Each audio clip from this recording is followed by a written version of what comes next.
City life style ఇదో స్వర్గసీమ. నిద్రపోని నగరంలో అర్ధరాత్రి దాటిన అంతులేని వినోదం, ఉల్లాసం. పూర్తి వివరాలకు చదవండి రేపటి సాక్షి హైదరాబాద్ ఎడిషన్. అందరికీ నమస్కారం.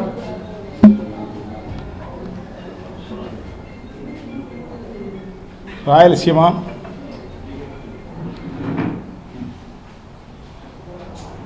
అప్పటి నుంచి ఇప్పటి వరకు కూడా అన్యాయం జరుగుతూనే ఉంది. గతంలో ఆంధ్ర రాష్ట్రం ఉన్నది,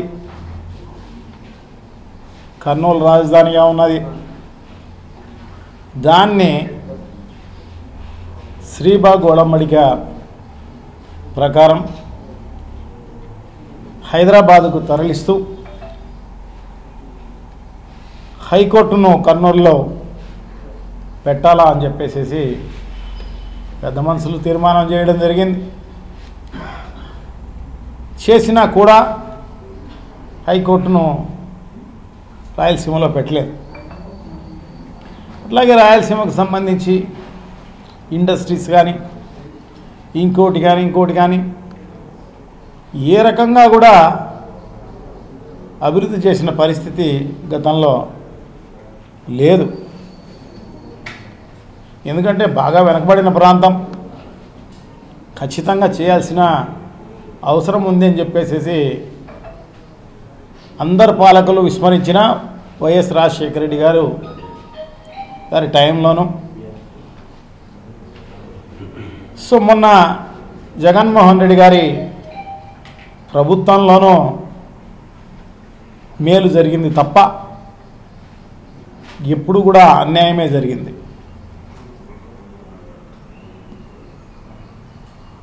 తప్పకుండా, ఎందుకంటే అందరూ పెద్ద ఎత్తున కాంగ్రెస్ పార్టీ అధికారంలో గతంలో ఉన్నప్పుడు అన్ని పార్టీలు టీడీపీ అయితేనేం, బీజేపీ అయితేనేం, కమ్యూనిస్టులు అయితేనేం అన్ని ఉద్యమాల్లోనూ రాయలసీమను అభివృద్ధి చేయాలి, హైకోర్టును, ఎందుకంటే బార్ కౌన్సిల్ వాళ్ళు లాయర్సు ఉద్యమాలు చేసేటప్పుడు దాదాపు 100 పైన రోజులే ఉద్యమం చేసినారనుకుంటా, రిలే నిరాహార దీక్షలు అన్నీ. దాంట్లో అందరూ పాల్గొని మద్దతు కూడా ఇవ్వడం జరిగింది. వైఎస్ఆర్ కాంగ్రెస్ పార్టీ ఇవ్వడం జరిగింది, అట్లాగే అందరూ కూడా ఇవ్వడం జరిగింది. మరి వాళ్ళందరూ ఎందుకు గమనున్నారో ఏమో తెలియదు, కానీ అందరూ గమనున్న పరిస్థితి ఉంది. ఎందుకంటే జగన్మోహన్ రెడ్డి గారి ఆధ్వర్యంలో నడిచిన ప్రభుత్వంలో హెచ్ఆర్సీ అయితేనేమి, తర్వాత ఏపీఈఆర్సీ అయితేనేమి, వక్ఫ్ ట్రిబ్యునల్ అయితేనేమి, సిబిఐ కోర్టు ఇవి ఆల్రెడీ కర్నూలులో పెట్టడం జరిగింది. ఎందుకంటే ఆయన ముందుగానే ఈ రాష్ట్రాన్ని వికేంద్రీకరించాల్సిన అవసరం తప్పకుండా ఉంది.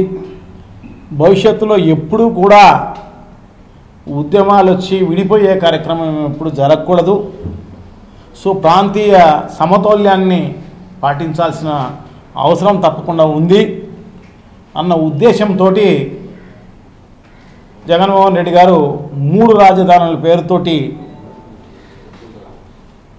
అనౌన్స్ చేయడం జరిగింది.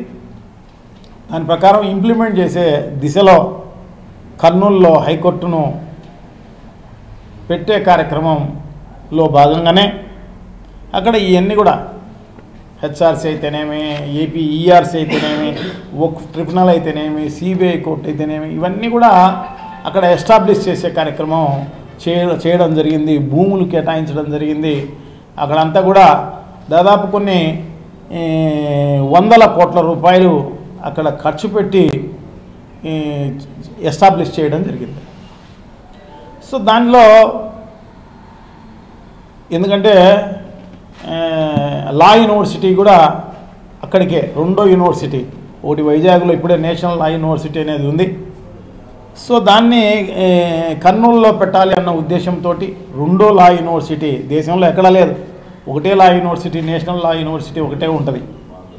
కానీ ఆంధ్ర రాష్ట్రంలో ఇంకోటి అవసరము అన్న ఉద్దేశంతో అప్పుడు ఆ యూనివర్సిటీకి పర్మిషన్ తెచ్చుకొని దానికి దాదాపు ఒక 100 ఎకరాలు కేటాయించి 1000 కోట్ల రూపాయలు కూడా దానికి నిధులు కూడా సమకూర్చి ఎస్టాబ్లిష్ చేస్తామనుకునే పరిస్థితుల్లో ఎలక్షన్లు రావడం, ఆ నేషనల్ లా యూనివర్సిటీని కూడా తర్వాత వచ్చిన చంద్రబాబు నాయుడు గారు తరలించకపోయిన పరిస్థితి. సో ఈ రకంగా అన్నీ తరలించే కార్యక్రమమే. ఎందుకంటే గతంలో మనం పొరపాటు చేయడం జరిగింది. హైదరాబాద్లోనే మొత్తం కంబైన్డ్ ఆంధ్ర రాష్ట్రంలో వచ్చిన డబ్బులంతా కూడా హైదరాబాద్లో ఇన్వెస్ట్ చేసి హైదరాబాద్ను అభివృద్ధి పరిచి, సో తర్వాత అన్యాయమైన పరిస్థితి మనందరికీ కనపడుతుంది మన కళ్ళ ముందరే. సో దాన్ని విస్మరించి మళ్ళీ ఇంకోసారి తప్పు చేసే కార్యక్రమం జరుగుతోంది. అన్నీ అమరావతికే తీసుకుపోయే కార్యక్రమం జరుగుతోంది. సో అదే కాదు, కడప జిల్లాలో కొప్పర్తి ఇండస్ట్రియల్ ఎస్టేట్లో ఎంఎస్ఎంఈ టెక్నాలజీ సెంటర్ను, అది దాదాపు టెండర్ కూడా అయిపోయింది. అటువంటి దశలో దాన్ని గుంటూరుకు తరలించిన పరిస్థితి. సో కావాలనుకుంటే ఇంకొకటి కూడా పర్మిషన్ తెచ్చుకొని గుంటూరులో పెట్టవచ్చు, నష్టమేం లేదు. ఉన్నదాన్ని తీసుకుపోయే కార్యక్రమం చేయడమే ఇక్కడ ఉన్న ప్రజలకైతేనే, ఈ ప్రాంతానికైతేనేమి అన్యాయం చేసిన వాళ్ళు అవుతారన్నమాట. చాలా దుర్మార్గం. ఇంత దుర్మార్గమైన పని చంద్రబాబు నాయుడే చేస్తాడు, వేరే ఇంకోరెవరు కాదు. ఎందుకంటే ఆయన ఎప్పుడు కేంద్రీకరణకే మొగ్గు చూపించే కార్యక్రమం. గతంలో హైదరాబాదు కట్లే చేయడం జరిగింది. ఇప్పుడు అన్నీ అమరావతి పేరుతోను గుంటూరు, కర్నూలు, విజయవాడ ఇక్కడికి తీసుకుపోయే కార్యక్రమమే జరుగుతున్న పరిస్థితి. సో తప్పకుండా, ఎందుకంటే ఇన్ని జరుగుతున్నా కూడా ఇప్పుడు అసెంబ్లీ జరుగుతోంది, కౌన్సిల్ జరుగుతోంది. సో అక్కడ టీడీపీ వాళ్ళు కానీ, బీజేపీ వాళ్ళు కానీ, జనసేన వాళ్ళు కానీ, కమ్యూనిస్టులు అంటే లేరనుకోండి, సో అక్కడ వాణి వినిపించే కార్యక్రమం చేయవచ్చు. మరి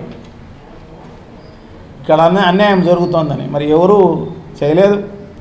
సో డెఫినెట్గా వైఎస్ఆర్ కాంగ్రెస్ పార్టీ చూస్తూ ఊరుకునే పరిస్థితి లేదు.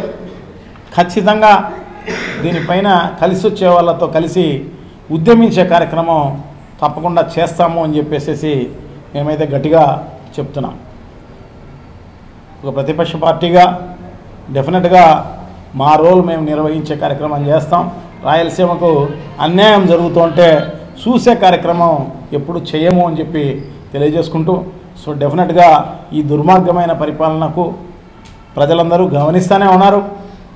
సో డెఫినెట్గా ఇంత అన్యాయం చేస్తుంటే డెఫినెట్గా బుద్ధి చెప్పే కార్యక్రమం భవిష్యత్తులో ఉంది అని చెప్పి మరి అందరికీ కూడా తెలియజేసుకుంటూ, ఇప్పటికైనా బుద్ధి తెచ్చుకొని రాయలసీమలో ఏదైతే గతంలో పెట్టడం జరిగిందో అవన్నీ కూడా కొనసాగించే కార్యక్రమం చేయండి అని చెప్పేసి తెలుగుదేశం పార్టీ నాయకులకైతేనేమి, క్వశ్చన్ చేస్తామన్న జనసేన నాయకుడు శ్రీ పవన్ కళ్యాణ్కి అయితేనేమి వారికి అందరికీ కూడా డిమాండ్ చేస్తున్నాం.